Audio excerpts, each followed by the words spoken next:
तो गाइज़ आज हम बात करेंगे बिगिनर्स बैड लक के बारे में। ये कोई नोफैप से रिलेटेड टर्म नहीं है, लेकिन ये एक साइकोलॉजिकल चीज़ है जो आपको जाननी चाहिए, जो मेरे साथ भी हुई थी। तो क्या होता है ना गाइज़, जब हम कोई अच्छी चीज़ स्टार्ट करते हैं ना, तो हमारा ऐसा अजम्पशन होता है, उसका प्रिजम्पशन ऐसा रहता है कि अब ना चीज़ें बेटर हो जाएंगी लाइफ में। ठीक है, अब जैसे जितनी चीज़ें डैमेज हुई हैं, अब रिपेयरिंग होनी चालू हो जाएगी। हीलिंग हम लोग इसीलिए बोलते हैं ना इस प्रोसेस को, कि हीलिंग प्रोसेस है ये दिमाग के लिए और बॉडी एंड स्पिरिचुअलिटी के लिए। तो गाइज़ यहाँ पे थोड़ा सा मेरे साथ पंगा हुआ, ठीक है। अब मैं इस माइंडसेट में था, वहाँ पे मैं इस स्टेट ऑफ माइंड में था कि भाई अब धीरे धीरे चीज़ें ठीक हो जाएंगी, स्ट्रगल होगा। क्योंकि यूट्यूब पे मैंने बेनिफिट्स के वीडियो भी देखे थे बहुत सारे, और नोफैप की साइट पे स्ट्रगल्स वगैरह भी देखे थे कि चलो ठीक है, थोड़े तुमको इमोशनल डिसबैलेंस आएंगे, जो मैंने पहले की वीडियोस में बताई हुई। तो नया क्या हुआ गाइज़ यहाँ पे, ये बताता हूँ मैं तुमको। तो गाइज़ अब क्या होने लग गया ना, जैसे मैंने तुमको बताया था कि एक महीने के बाद ही मेरे को वो प्रोजेक्ट से उन्होंने निकाल दिया, कहीं और डाल दिया, वही आखिरी मोमेंट पे। तो ये तो एक बहुत बड़ा कांड था मेरे लिए, हार्ट ब्रेक था। लेकिन छोटे छोटे ऐसे और भी चीज़ें हुई 2-3 महीने की जर्नी में, जिससे ना मेरे को लगा कि यार कुछ गलत तो नहीं कर रहा मैं, ये हीलिंग का उल्टा तो नहीं हो रहा मेरे साथ। तो अभी क्या था ना कि एक दिन मैं ऐसे बैठा था और मैं अच्छा फील कर रहा था, ठीक है, घर पे आया हुआ था तभी। तो मेरे अंकल बोल रहे कि क्या हो गया, परेशान दिख रहा है। और 2-3 लोगों ने मेरे से ऐसे ही बोला 2-3 बार बीच में भी।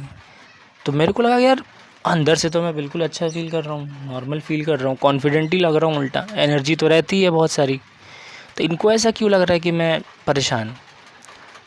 तो मेरे को कभी कभी ऐसा सेल्फ डाउट आने लगा कि कहीं कहीं बाहर की दुनिया में मैं ऐसा तो नहीं दिख रहा, अंदर जो मैं फ़ील कर रहा हूँ वो तो अलग चीज़ है।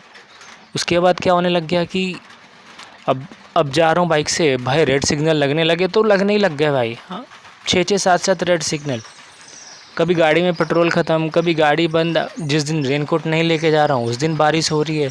ऑफिस में जब नहीं आया जिस दिन, उस दिन कुछ बड़ा कांड हो गया, मेरे नाम पे फट गया। अब मेरे को लगता था यार ये तो बैड लक चल रहा है मेरा यार। मतलब जहाँ मेरे को हील होना चाहिए था, जहाँ पे मेरे साथ अच्छी चीज़ें होनी चाहिए थी, मैंने सुना था कि पॉजिटिविटी अट्रैक्ट हो जाएगी तुम्हारे साथ, तुम्हारी मतलब लाइफ बेटर हो जाएगी, स्पिरिचुअल तुम्हारी चीज़ें बढ़िया हो जाएंगी, और यहाँ पे उल्टा ही चल रहा है सारा प्रोसेस। तो उस टाइम पे ना मतलब लिटरली तुमको सेल्फ डाउट आने लग जाता है, ठीक है ना। एक तो तुम अर्जेस से लड़ रहे हो और धीरे धीरे तुमको तुम्हारा विश्वास इस प्रोसेस पे कम होने लगता है। तो गाइस समझ रहे हो ना, तुम्हारी लड़ाई और ज़्यादा डिफ़िकल्ट हो जाती है इस सिनेरियो में।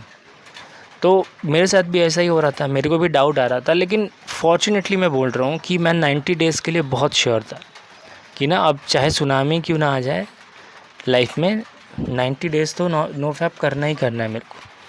तो तब 2 महीने 2.5 महीने के बाद जाके चीज़ें स्ट्रीमलाइन होनी शुरू हो गई। नहीं तो भाई ऐसा लगता था कि मतलब बारिश मेरे लिए ही हो रही है। मतलब 5 दिन ऑफिस जाता हूँ, 4 दिन रेनकोट लेके गया, एक दिन छूट गया गलती से, उस दिन बारिश हो गई। अब गाड़ी में पेट्रोल है, गाड़ी बंद पड़ रही है, ठीक है। ऑफिस में मेल्स मेरे नाम पे फट रहे हैं कि यार ये इसने किया, ये काम हुआ नहीं है। या जिस दिन मैं छुट्टी पे हूँ उस दिन तो समझो मेरी हालत तो वैसी हो गई थी। नहीं होता क्लास में जब होता है कि बदमाशी कोई और करता है और डंडे किसी और को पड़ते, तो समझो डंडा पड़ने वाला मैं ही हो गया था 2-2.5 महीने के लिए। लेकिन गाइज़ उस समय भी मेरे को पता था कि 90 डेज़ तो करना ही है। मैंने तुमको पहले ही बोला था कि मैं 90 डेज़ के लिए ही चल रहा था। लेकिन ग्रेजुअली धीरे धीरे सारी चीज़ें सही होने लग गई, और अब तो खैर बहुत ही अच्छी है। मतलब वो 90 डेज़ मैं थैंकफुल हूँ कि मुझे जिसने भी मोटिवेट किया होगा वो 90 डेज़ करने के लिए। तो ये मैं इसलिए बता रहा हूँ क्योंकि बहुत से ऐसे लोग हैं ना जो लाइफ में ये सोच के चलते हैं कि trust the magic of beginning. उनको लगता है कि मतलब ये बहुत रेयर केस है, हो भी सकता है तुम्हारे साथ कभी ना हो, लेकिन अगर होता है तो इस चीज़ को इस वे में मत लेना कि यार ये नोफैप स्टार्ट कर दिया मैंने और things are started to falling apart. अब चीज़ें यहाँ वहाँ हो रही हैं, लाइफ मेरी पहले ही अच्छी थी, अब ये पनौती होने लग गई है लाइफ में। तो इस तरह से सोचना नहीं है, ठीक है। और गाइस अच्छी चीज़ों के साथ फ़ायदा ये है ना कि वो तुमको इंस्टेंट तो अच्छा फ़ील कराती हैं और तुमको लॉन्ग रन में भी अच्छा ही फ़ील कराती। और सेम केस है ना, एक अपोजिट केस है तुमको बुरी आदतों के साथ। तुमको ना आज फेसबुक चलाने में खूब मज़ा आ रहा है, लेकिन तुम 5 साल फेसबुक चला के CEO तो नहीं बन जाओगे ना फेसबुक के। लॉन्ग रन में वो तुमको लॉस ही कराने वाली है। इंस्टेंटली वो तुमको भले मज़े दिला रही है। तो good habits and bad habits के डिफ्रेंशिएट ही ऐसे ही होता है कि 5 साल में ये करूँगा तो मेरे को क्या बेनिफिट होगा। तो अगर तुम नो फैप के इस केस में सोचोगे, अगर तुम 1 साल भी कर रहे हो तो तुम कहाँ से कहाँ पहुँच जाओगे। सो गाइस, जो भी मेरे साथ, जो मैंने तुमको ये छोटी मोटी जो टीनी टाइनी चीज़ें बताई हैं, that may be a coincidence, जो सिर्फ मेरे साथ ही हुआ हो, and there is a very decent possibility कि वो तुम्हारे साथ नहीं भी होंगी। But just keep in mind guys, in case it happens, so समझ लेना कि चलो इट्स अ बैड टाइमिंग। ये लॉन्ग रन में तुमको इतने बेनिफिट देगी जितने तुमने सोचे नहीं होंगे, और इतने सारे बेनिफिट्स, मतलब, और एक अच्छी हैबिट डेवलप करना ही अपने आप में एक ब्लेसिंग होती है।